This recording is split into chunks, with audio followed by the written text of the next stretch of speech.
Hello student.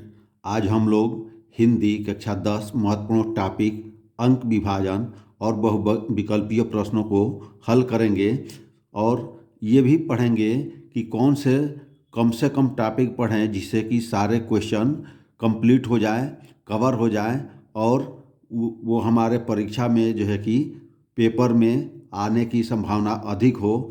ऐसे प्रश्नों को, ऐसे टॉपिक को पर हम चर्चा करते हैं। तो आइए हम देखते हैं। पहला टॉपिक है हिंदी गद्य के महत्वपूर्ण बहुविकल्पीय प्रश्न।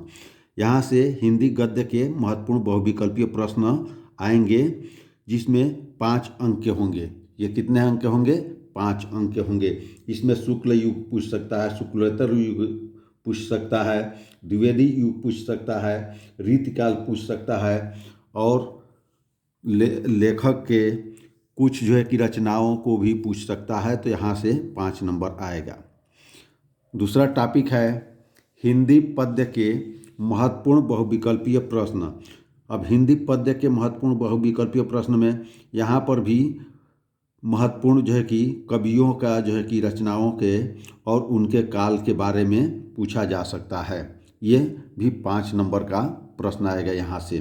तीसरा टॉपिक पढ़ने की ज़रूरत है रस, छंद, अलंकार। यहाँ से बहुविकल्पीय प्रश्न आएंगे और रस, छंद, अलंकार 3 ही टॉपिक है। तो तीनों से एक एक नंबर के प्रश्न यहाँ से आएंगे, 3 नंबर के। चौथा टॉपिक है उपसर्ग, प्रत्यय, समास, तत्सम, तद्भव। यहाँ से 4 टॉपिक है, 4 प्रश्न आएगा। तो यहाँ से आप एक एक प्रश्न हर टॉपिक से आएगा। तो ये 4 नंबर का हो गया। अगला प्रश्न आएगा टॉपिक 5 शब्द रूप, धातु रूप, संधि विच्छेद। यहाँ से 3 क्या आएगा? 3 नंबर का आएगा। 3 टॉपिक है, 3 नंबर का आएगा। तो इस तरह से अब देखिए तो टोटल कितना हो गया? 5 5 10, 3 13, 4 17, 3 20। यानी ये 20 ऑब्जेक्टिव क्वेश्चन यहाँ से आपको मिल जाएगा। ये टॉपिक आप पढ़ लेंगे तो। अब अगला टॉपिक है महत्वपूर्ण गद्यांश। गद्यांश किताब में बहुत सारे हैं, बहुत सारे पाठ दिए गए हैं, लेकिन मुख्य तौर पर 2 पाठ की तैयारी कीजिए जहाँ से आपको गद्यांश अवश्य मिल जाएगा। पहला पाठ है मित्रता, जिसके लेखक है आचार्य रामचंद्र शुक्ल। और दूसरा पाठ तैयार कीजिए ममता, जिसके लेखक हैं जयशंकर प्रसाद। यहाँ से आपको 6 नंबर का प्रश्न आएगा गद्यांश से।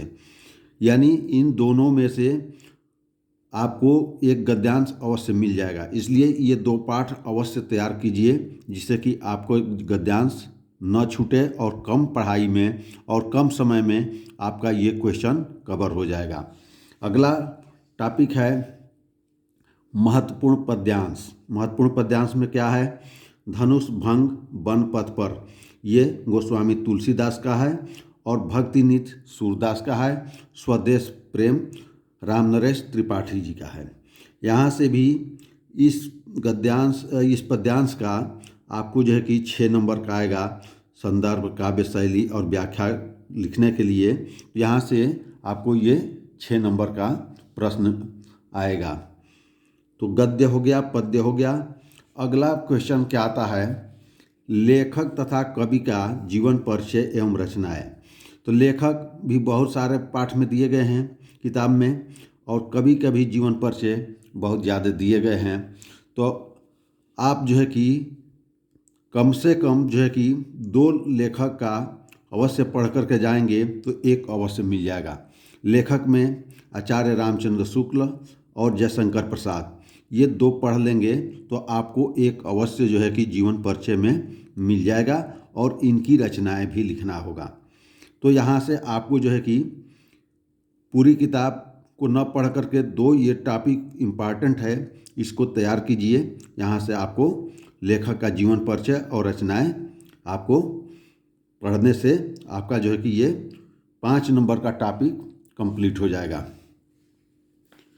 अगला टॉपिक है कवि का जीवन परिचय एवं रचनाएं। तो कवि में भी किताब में बहुत सारे पाठ दिए गए हैं। इनमें से मुख्य तौर पर आप जो है कि 3 पाठ को तैयार कर लीजिए। 3 कवि का जीवन परिचय, जिसमें सूरदास हैं, तुलसीदास हैं, महादेवी वर्मा है। इनके जीवन परिचय एवं रचनाएं आप लिखना होगा और यहाँ से भी आपको 5 नंबर मिल जाएगा।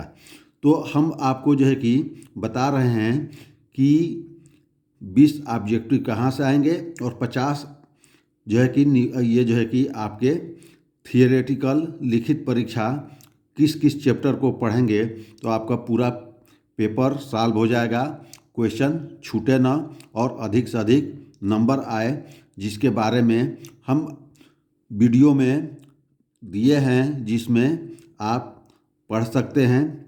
ममता पाठ का भी जो है गद्यांश दिया गया है और मित्रता का भी दिया गया है, उसको हल भी कराया गया है। और पद्यांश में भी धनुष भंग पथ पर भी दिया गया है, भक्ति नीति पर भी दिया गया है और स्वदेश प्रेम पर भी दिया गया है। इसकी व्याख्या आप अन्य वीडियो में देख लीजिए कहाँ से क्या करना है। और लेखक के जीवन परिचय भी दिया गया है और कवि के भी जीवन परिचय दिया गया है। आप इसे तैयार करेंगे, वीडियो को पढ़ेंगे, वीडियो को देखेंगे और नोट्स बनाएंगे या बार बार रिवीजन करेंगे तो ये सारे टॉपिक आपको मिल जाएंगे। तो इसलिए जो है कि इन टॉपिक को कम समय में अधिक तैयारी और अधिक मार्क्स के लिए काफ़ी उपयोगी है। अगला टॉपिक है, एक श्लोक लिखिए जो प्रश्न पत्र में न आया हो। यानी ये कह रहा है कि एक श्लोक लिखिए जो इस प्रश्न पत्र में न आया हो। तो आप कम से कम 2 श्लोक याद करके रखिए जो पेपर में न आया हो।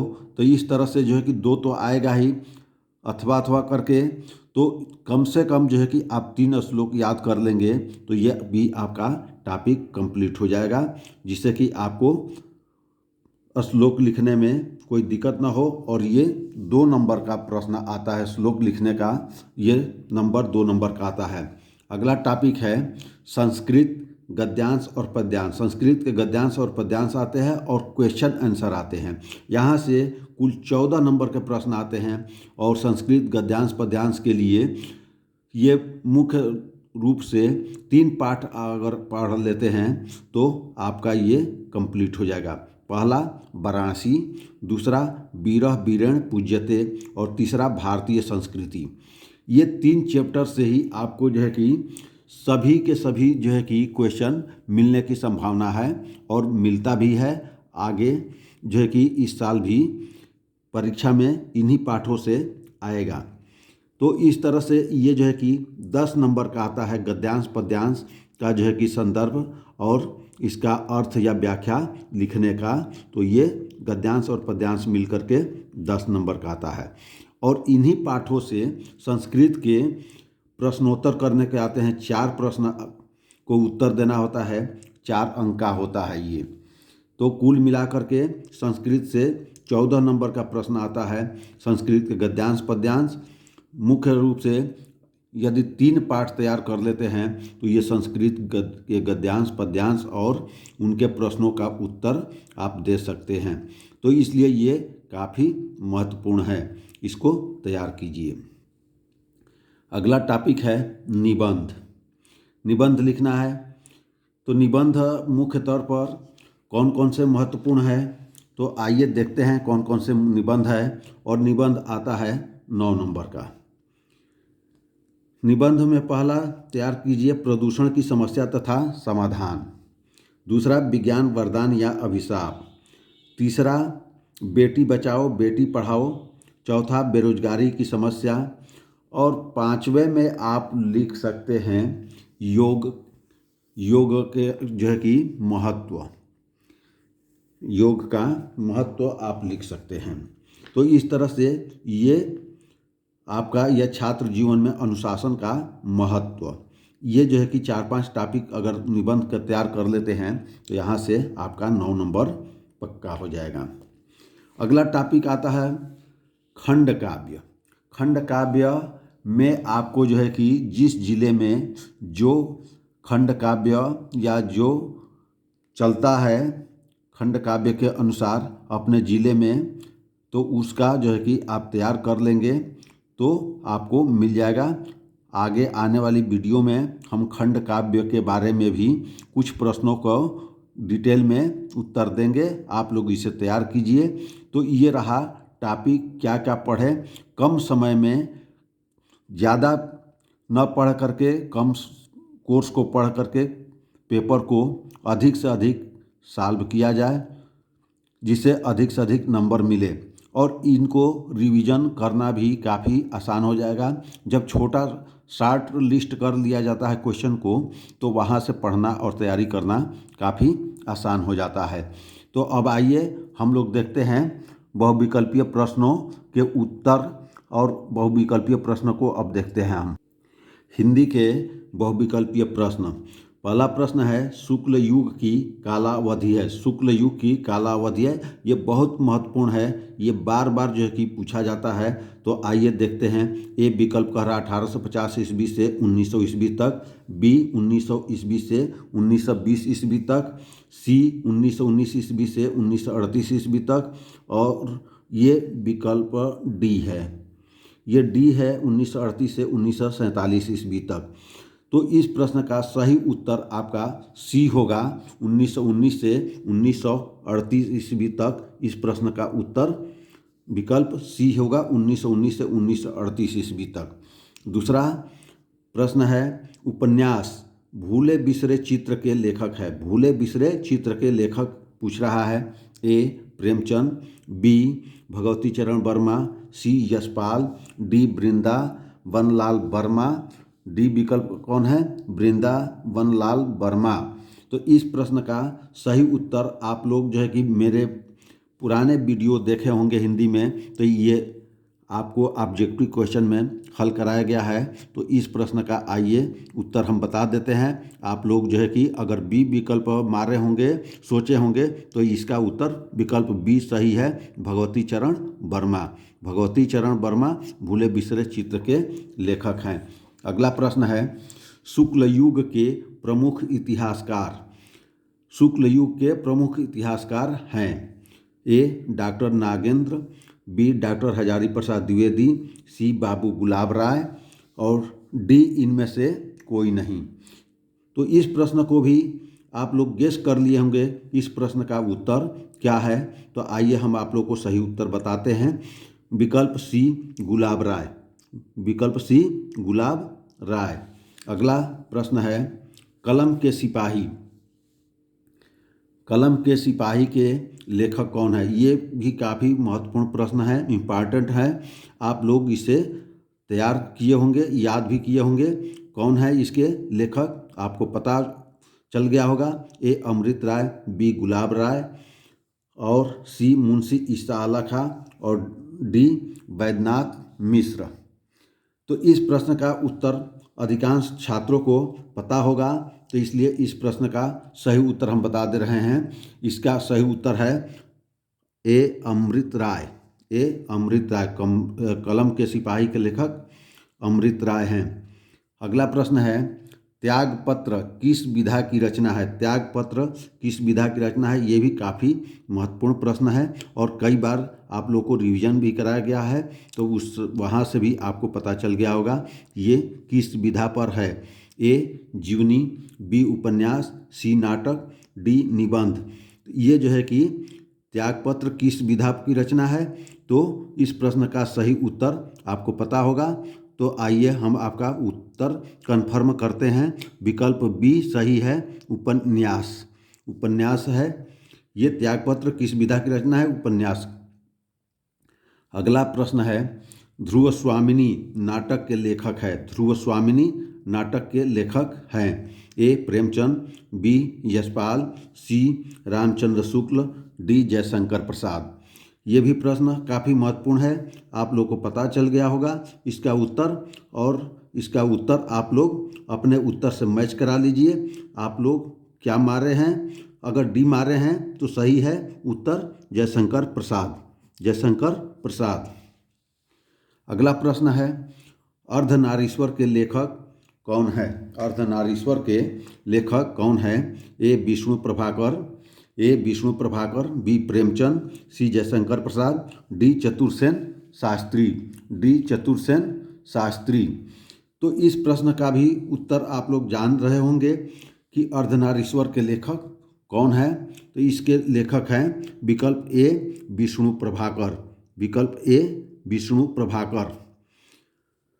अगला प्रश्न है लहरों के राजहंस के लेखक हैं, लहरों के राजहंस के लेखक हैं ए मोहन राकेश, बी प्रेमधन, सी गुलाब राय, डी रामधारी सिंह दिनकर। इस प्रश्न का भी उत्तर आप लोग गेस कर लिए होंगे कौन सा उत्तर सही है। तो आइए, यदि आप लोग ए विकल्प को मारे होंगे मोहन राकेश, तो इसका उत्तर सही है मोहन राकेश, विकल्प ए मोहन राकेश।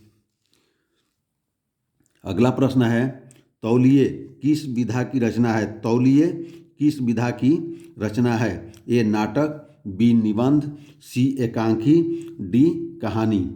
तौलिए किस विधा की रचना है, तो इस प्रश्न का सही उत्तर विकल्प सी एकांकी है, विकल्प सी एकांकी है। अगला प्रश्न है निम्न में से नाटक विधा के लेखक हैं, निम्न में से नाटक विधा के लेखक हैं ए बद्री नारायण चौधरी, बी श्रीनिवास दास, सी जैनेन्द्र और डी कृष्णा सोबती, डी है कृष्णा सोबती।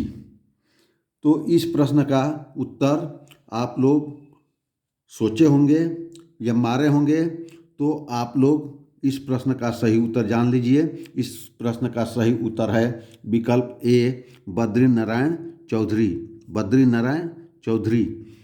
अगला प्रश्न है कृति कंकाल के लेखक हैं, कृति कंकाल के लेखक हैं ए प्रेमचंद, बी जयशंकर प्रसाद, सी राम कुमार वर्मा, डी मैथिली शरण गुप्त। इस प्रश्न का काफ़ी लोगों द्वारा सही उत्तर सोचा गया होगा, दिया गया होगा और जानते होंगे। तो इस प्रश्न का सही उत्तर विकल्प बी जयशंकर प्रसाद जी हैं, जयशंकर प्रसाद जी हैं। इस प्रश्न का कृति कंकाल के लेखक जयशंकर प्रसाद जी हैं। अगला प्रश्न है भगवत शरण उपाध्याय द्वारा रचित निबंध कौन सा है, भगवत शरण उपाध्याय द्वारा रचित निबंध कौन सा है ए ठूठा आम, बी ठेले पर हिमालय, सी दृष्टिकोण, डी नदी के द्वीप। इस प्रश्न का उत्तर आप लोग जानते होंगे क्या है, क्योंकि ये प्रश्न भी आप लोग को पीछे के वीडियो में इस प्रश्न को दिया गया है, आप लोग सही गेस किए होंगे। तो आइए हम इसका सही उत्तर बताते हैं ठूठा आम, विकल्प ए ठूठा आम। अगला प्रश्न है रस मीमांसा के लेखक हैं, रस मीमांसा के लेखक हैं ए गुलाब राय, बी भगवत शरण उपाध्याय, सी आचार्य रामचंद्र शुक्ल, डी जयप्रकाश भारती। तो इस प्रश्न का सही उत्तर आप लोग को पता होगा और उत्तर कंफर्म कर लीजिए। आपका उत्तर विकल्प सी सही है, आचार्य रामचंद्र शुक्ल, आचार्य रामचंद्र शुक्ल, विकल्प सी। अगला है रीतिकाल के प्रमुख विशेषताएं हैं, रीतिकाल के प्रमुख विशेषताएं हैं ए श्रृंगार रस की प्रधानता, बी काव्य में कला पक्ष की प्रधानता, बी कह रहा है काव्य में कला पक्ष की प्रधानता, सी ए व बी दोनों और डी देश प्रेम की भावना। इस प्रश्न का सही उत्तर है श्रृंगार रस की प्रधानता, काव्य में कला पक्ष की प्रधानता, अर्थात विकल्प सी ए व बी दोनों सही है। इस प्रश्न का उत्तर ए व बी दोनों सही है, विकल्प सी। अगला है रसिक प्रिया के रचनाकार हैं, रसिक प्रिया के रचनाकार कौन हैं ए आचार्य केशवदास, बी हजारी प्रसाद द्विवेदी, सी आचार्य देव और डी भिखारी दास।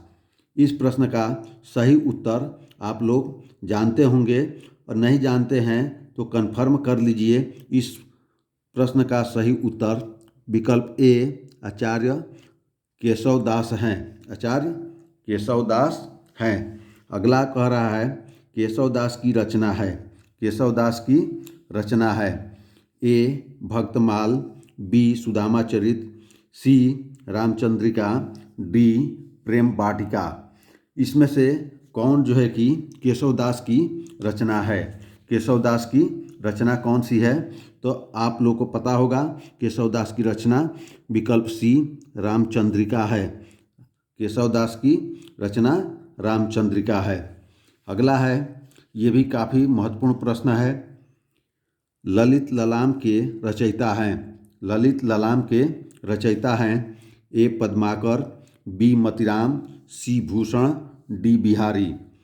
ये प्रश्न काफ़ी महत्वपूर्ण है और आप लोग जानते भी होंगे इसका उत्तर, और इसका सही उत्तर विकल्प बी मतिराम है। बी मतिराम है।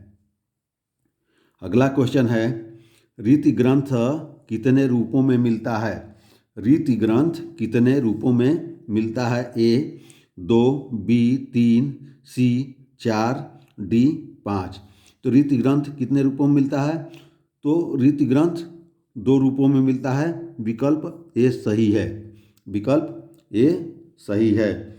अगला प्रश्न, आंगन के पार द्वार के रचयिता हैं। आंगन के पार द्वार के रचयिता हैं ए धर्मवीर भारती, बी सही व अज्ञेय, और सी गजानन माधव मुक्तिबोध, डी रामनरेश त्रिपाठी।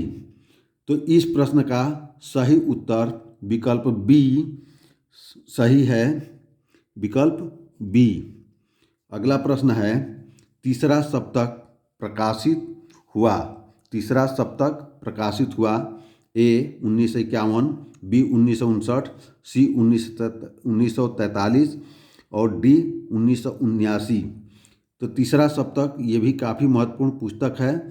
महत्वपूर्ण जो है कि ये प्रकाशित तीसरा सप्तक ग्रंथ है और इसका उत्तर है विकल्प बी 1959। 1959। अगला प्रश्न है, हरिमुख मनहु मयंक। अगला प्रश्न है, हरिमुख मनहु मयंक पंक्ति में अलंकार है। हरिमुख मनहु मयंक में तो जहाँ पर मनि, मानो, मनहु, जनहु शब्द आता है ये उत्प्रेक्षा अलंकार के सूचक है या उत्प्रेक्षा अलंकार के वाक्य शब्द हैं, वाचक शब्द हैं। तो इस तरह से इस में जो है कि हरिमुख मनहु शब्द आया है, मनहु। तो यहाँ पर जिस जो है कि पंक्ति में इस तरह के शब्द आए, मनि, मानो, मनहु, जनहु, तो वहाँ पर सीधे सीधे आप लगा दीजिए कि वो उत्प्रेक्षा अलंकार है। तो विकल्प ए उत्प्रेक्षा, विकल्प बी रूपक, विकल्प सी उपमा, विकल्प डी अनुप्रास अलंकार।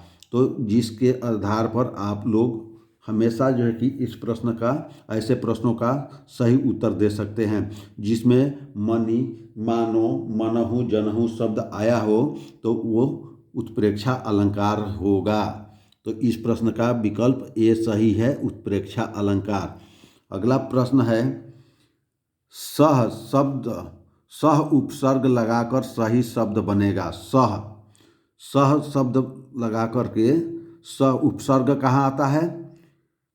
जो है कि शब्दों के पहले जुड़ता है, जुड़ करके वह उपसर्ग बनता है। तो इसमें देखिए ए दिया है सुमति, बी कुसंगति, सी असुविधा और डी सहकर्मी। तो सह शब्द लगा करके कौन सा शब्द बना है? सहकर्मी। विकल्प डी सहकर्मी। सहकर्मी बना है, विकल्प डी सही है। उपसर्ग में क्या होता है? पहले जुड़ता है, प्रत्यय में बाद में जुड़ता है। तो इस तरह से सह से सहकर्मी बनेगा, बाकी शब्द नहीं बनेगा। तो इस तरह से इस प्रश्न का सही विकल्प डी है, सहकर्मी। अगला प्रश्न है, तालाब का तत्सम शब्द है। तालाब का तत्सम शब्द ए समुद्र, बी झील, सी तड़ाग, डी महासागर। तालाब क्या है? तद्भव शब्द है। इसका तत्सम यानी शुद्ध रूप क्या होता है? तो इस प्रश्न का सही उत्तर विकल्प सी तड़ाग होगा। तालाब का तड़ाग होगा तत्सम। अगला प्रश्न है, इत्यादि का संधि विच्छेद है। इत्यादि का संधि विच्छेद है। इति धन आदि। और बी कह रहा है इत धन आदि और सी इत धन यादि और डी इत धन यादि। तो इसका जो है कि सही शब्द जो है कि संधि विच्छेद क्या होगा? विकल्प ए इति धन आदि, इति धन आदि, विकल्प ए सही है। अगला प्रश्न है यदि धन अपि में संधि है, यदि धन अपि में संधि है, यद्यपि, यद्यपि, बी यदि अपि और सी यद्यपि और डी है यद्यपि, डी है यद्यपि। तो इसका जो है कि सही शब्द बनेगा जो है कि क्या होगा? यद्यपि, विकल्प डी यद्यपि। अगला प्रश्न है शोक बिकल रोवहि सब रानी आ रूपशील बल तेज बखानी आ करहि बिलाप अनेक प्रकार परहि भूमि तल बारहि बारा। ये जो है कि जो ये दोहा दिया गया है तो इसमें जो है कि पूछ रहा है उपर्युक्त पंक्ति में रस है। ए शांत रस, बी अद्भुत रस, सी हास्य रस, डी करुण रस, डी करुण रस। तो इस प्रश्न का सही उत्तर आपको देना है। तो पहले देखिए, फिर से एक बार पढ़िए। सकल बिकल रोवहि, रोवहि शब्द आया है सब रानी आ रूपशील बल तेज बखानी आ करहि बिलाप, इसमें बिलाप भी आया है और पहली लाइन में रोवहि आया है। तो रोवहि और बिलाप अनेक प्रकार परहि भूमि तल बारहि बारा। तो उपर्युक्त पंक्ति में रस है ए शांत रस, ए शांत रस, बी अद्भुत रस, सी हास्य रस और डी करुण रस। तो इसमें रोवहि आया है तो यानी करुणा भरा जो है कि इस दोहे में शब्द का प्रयोग किया गया है, जैसे रोवहि और बिलाप। तो ये करुणा जो है कि के कारण जो है कि करुण रस होगा। ये प्रश्न का विकल्प डी करुण रस होगा। अगला प्रश्न है शताब्दी का समास विग्रह है, शताब्दी का समास विग्रह है। ए 100 वर्षों का समूह, बी 100 दिनों का समूह और सी 100 महीनों का समूह और डी इनमें से कोई नहीं। तो इस प्रश्न का सही उत्तर होगा शताब्दी का समास विग्रह है 100 वर्षों का समूह, 100 वर्षों का समूह। ए विकल्प सही है, 100 वर्षों का समूह। अगला प्रश्न है पाप डैश पुण्य में कौन सा समास है? पाप डैश पुण्य में कौन सा समास है? ए बहुब्रीहि समास, बी द्विग समास, सी द्वंद्व समास और डी इनमें से कोई नहीं। तो पाप पुण्य का जो है कि अगर हम जो है कि ये करेंगे तो पाप और पुण्य हो जाएगा, ये डैश हटेगा तो पाप और पुण्य होगा जो द्वंद्व समास में होता है। तो इस प्रश्न का सही उत्तर विकल्प सी द्वंद्व समास होगा। अगला हट शब्द लगाकर प्रत्यय शब्द बनेगा।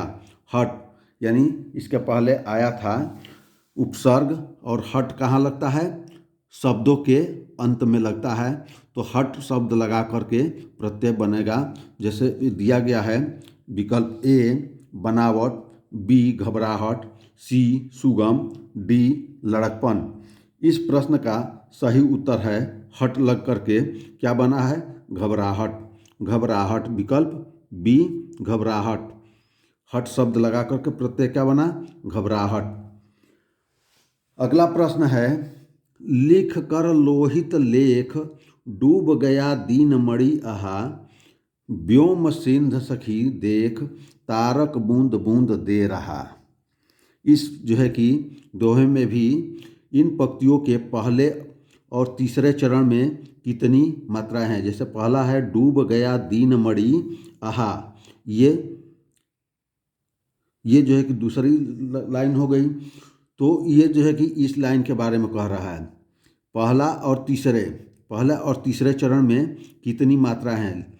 तो यानी लिख कर लोहित लेख और ये पहली हो गई और ये तीसरा हो गया व्योम सिंध सखी देख, ये आपकी तीसरी लाइन हो गई। तो इसका जो है कि तीसरी पंक्ति हो गई। तो इसमें जो है कि कितनी कितनी मात्राएं हैं। ए 11-11, बी 13-13, सी 24-24, डी 16-16। तो इनमें जो है कि कितनी मात्राएं हैं, 11-11 मात्राएं हैं। विकल्प ए सही है, 11-11 मात्राएं। अगला प्रश्न है, गिरावट शब्द में प्रत्यय कौन सा है। गिरावट शब्द में कौन सा प्रत्यय है। ए वा, बी वट, सी हट, डी ता। तो गिरावट वट लगा जुड़ा हुआ है, तो इस प्रश्न का सही उत्तर वट होगा। गिरावट में वट होगा, विकल्प बी सही है। अगला है, अभिमान में कौन सा उपसर्ग है। अभिमान में कौन सा उपसर्ग है। ए अनु, बी अप, सी अभि और डी परि। तो इसमें जो है कि अभिमान में उपसर्ग कहाँ जुड़ता है, शब्दों के पहले जुड़ता है। तो अभी है, तो यहाँ पर विकल्प सी सही है, अभी। विकल्प सी अभी है, तो इस प्रश्न का सही उत्तर विकल्प सी अभी है। अगला प्रश्न है, मधुसु रूप है मधु शब्द का। यहाँ पर ये रूप बताना है। मधुसु रूप है मधु शब्द का। ए विकल्प दिया है तृतीया विभक्ति बहुवचन, बी पंचमी विभक्ति बहुवचन, सी सप्तमी विभक्ति बहुवचन और डी द्वितीय विभक्ति एक वचन। तो मधुसु रूप है मधु का क्या कौन सा है, सप्तमी विभक्ति बहुवचन है। सप्तमी विभक्ति बहुवचन है। अगला है, हसेयु रूप है हंस धातु का। हसेयु रूप है हंस धातु का, इसका बताना है ये किसका है। ए विधिलिंग प्रथम पुरुष एक वचन, बी लंग लकार प्रथम पुरुष बहुवचन, प्रथम पुरुष बहुवचन, सी कह रहा है लोट लकार उत्तम पुरुष बहुवचन और डी कह रहा है लट लकार मध्यम पुरुष एक वचन। तो हसेयु किसका, हस धातु का कौन सा जो है कि है, तो विकल्प ए, विकल्प इसका उत्तर होगा विकल्प ए विधिलिंग प्रथम पुरुष एक वचन का ये शब्द है हसेयु। विधिलिंग प्रथम पुरुष एक वचन का यह है विकल्प ए सही है। अगला है, पठंत रूप है पठ धातु का। पठंत रूप है पठ धातु का। ए लिट लकार मध्यम पुरुष बहुवचन और बी लंग लकार प्रथम पुरुष बहुवचन और सी लोट लकार प्रथम पुरुष बहुवचन और डी लट लकार मध्यम पुरुष एक वचन। लट लकार मध्यम पुरुष एक वचन, ये जो है कि 4 विकल्प दिया गया है। ये प्रश्न काफ़ी महत्वपूर्ण है और ये अक्सर परीक्षा में चाहे पठंतु का आए, चाहे हस धातु का आए, चाहे पठ धातु का आए, ये काफ़ी महत्वपूर्ण प्रश्न है और जो परीक्षा में अक्सर पूछा जाता है। और मधुसु का जो है कि शब्द रूप ये भी पूछा जाता है, तो ये काफ़ी इम्पॉर्टेंट प्रश्न रहे। तो इस प्रश्न का सही उत्तर है लोट लकार प्रथम पुरुष बहुवचन। लोट लकार प्रथम पुरुष बहुवचन, विकल्प सी सही है। तो बच्चों, आज हमने हिंदी के महत्वपूर्ण टॉपिक और महत्वपूर्ण 35 बहुविकल्पीय प्रश्नों को आप लोग को बताया, आप लोग को परिचय कराया, इसका जो है कि सलूशन बताया। इसके बारे में आप लोग अच्छी तरह से तैयारी कीजिए इन प्रश्नों को, जो आपके बोर्ड परीक्षा में काफ़ी महत्वपूर्ण है और आने की संभावना अधिक है। अगर ये वीडियो आपको अच्छा लगे तो आप इसे सब्सक्राइब कीजिए, लाइक कीजिए, शेयर कीजिए, कमेंट कीजिए और जहाँ पर कोई दिक्कत हो, परेशानी हो, न समझ में आया हो, कमेंट कीजिए, उसका आपको समाधान किया जाएगा। तो आइए इन प्रश्नों को अच्छी तरह से तैयार कीजिए, जो आपको आगामी 16 फरवरी के लिए काफ़ी महत्वपूर्ण है। धन्यवाद।